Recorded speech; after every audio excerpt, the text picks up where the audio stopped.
listening to the Heartland Author Podcast. I am Aaron Apollo Camp. For this episode, I had the honor of interviewing Kim Sorrelle. Kim is a breast cancer survivor and the author of 2 books, Cry Until You Laugh and Love Is. I'm here with Kim Sorrelle, who is the author of Cry Until You Laugh and Love Is. Did I pronounce your name correctly? You sure did. All right. Well, Kim, welcome to the Heartland Author Podcast. Thank you so much. It's a pleasure to be here. Feel free to introduce yourself to our listeners. Okay, great. Yeah, I am Kim Sorrelle, and I am an entrepreneur. I started my first business when I was 18 years old, and I run a nonprofit organization. I am a mom and a grandma. I was married to a wonderful man until he passed away several years ago. And I lived a year trying to figure out the true meaning of love. And then I wrote a book about it. So I'm spreading the word that love will change the world. Before I go into some of the questions regarding your books, I'm going to ask a question that may be very difficult for you to answer personally. Was it more difficult to deal with you having breast cancer or your husband having pancreatic cancer? That actually is a pretty easy one. I was diagnosed with breast cancer just 4 months before my husband was diagnosed with pancreatic cancer. And pancreatic cancer, the kind of breast cancer that I had, was very treatable and people live through it. But pancreatic cancer is not something that people can beat at this point in time with the science as we know it. And so when we got his diagnosis, my diagnosis seemed like nothing. And so dealing with his was much harder.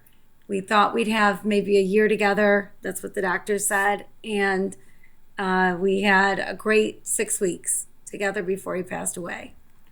Now, without spoiling too much of your books, what are Cry Until You Laugh and Love Is about?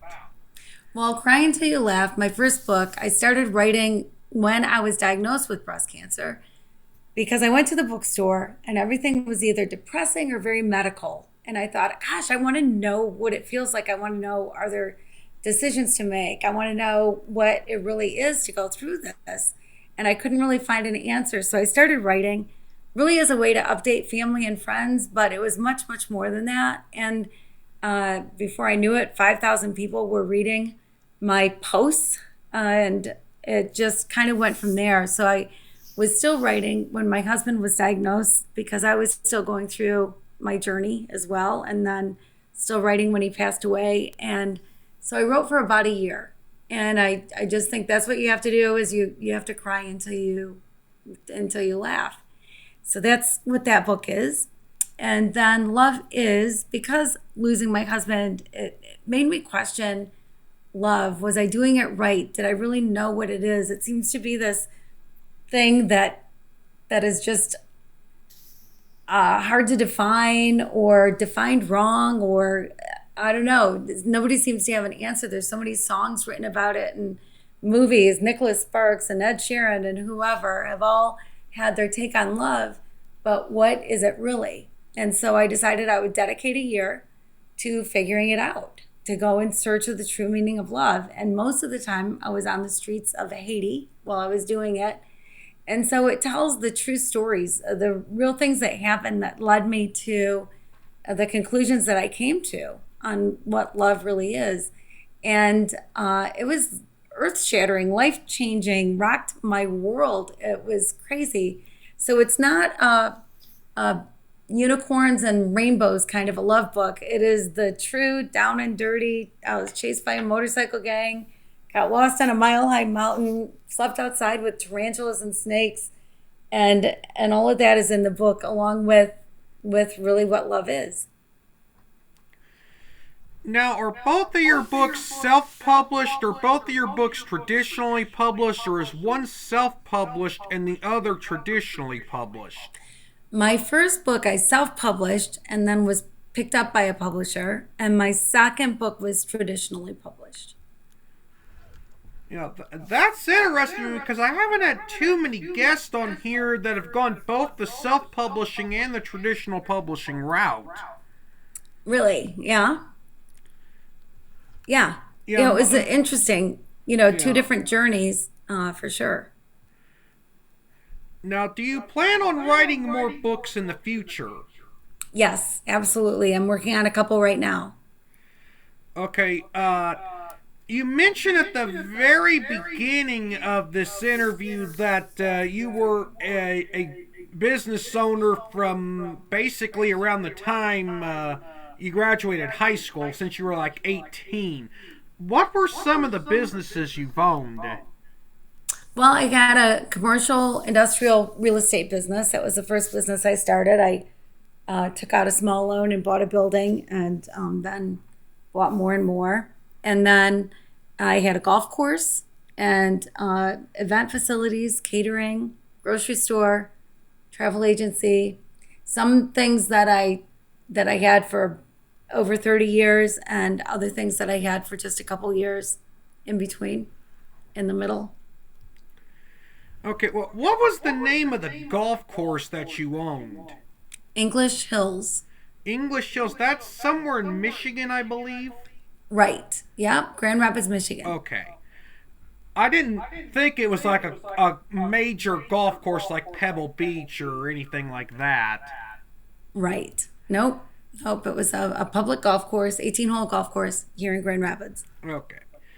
Now, you are the director of a humanitarian organization called Rays of Hope International.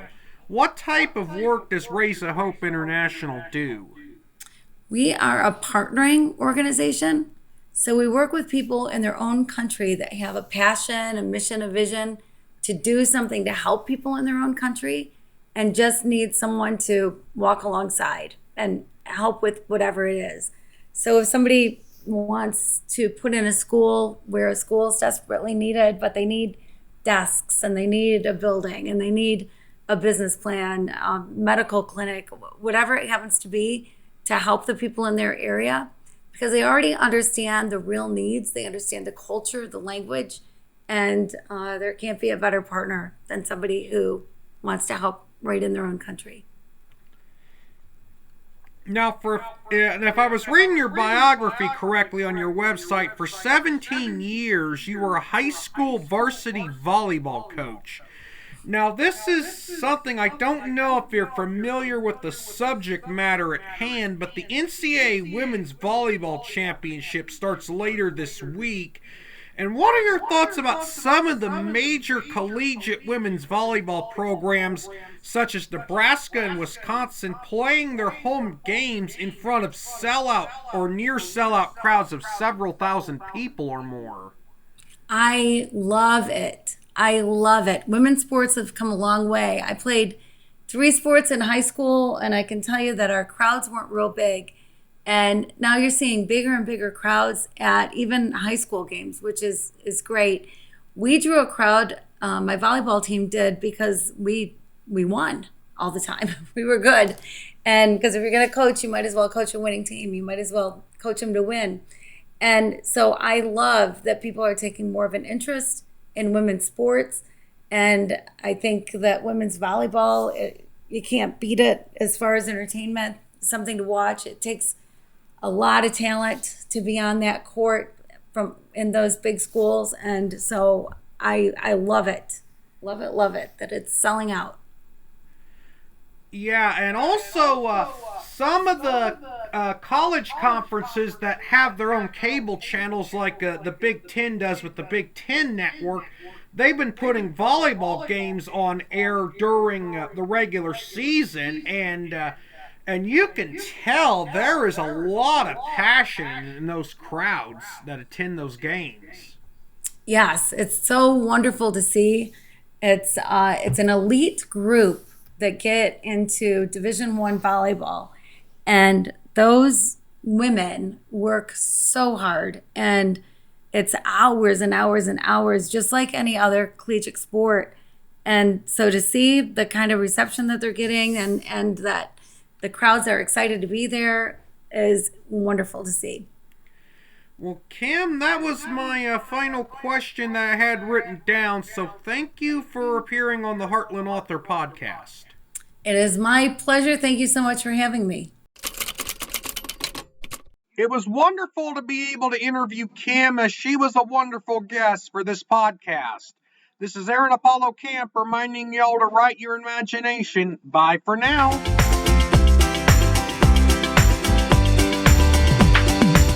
You can learn more about me and my book writing projects at campaaronapollo.wixsite.com/authoraac. You can follow me on Twitter and Facebook at authoraac and on Instagram at aacscribe. Copyright 2022, Aaron Apollo Camp, all rights reserved. This podcast episode is intended for the private listening of our audience. Any reuse or retransmission of this podcast episode without the express written consent of the podcast host is prohibited, except under fair use guidelines. Royalty-free music and sound effects obtained from https://www.zapsplat.com.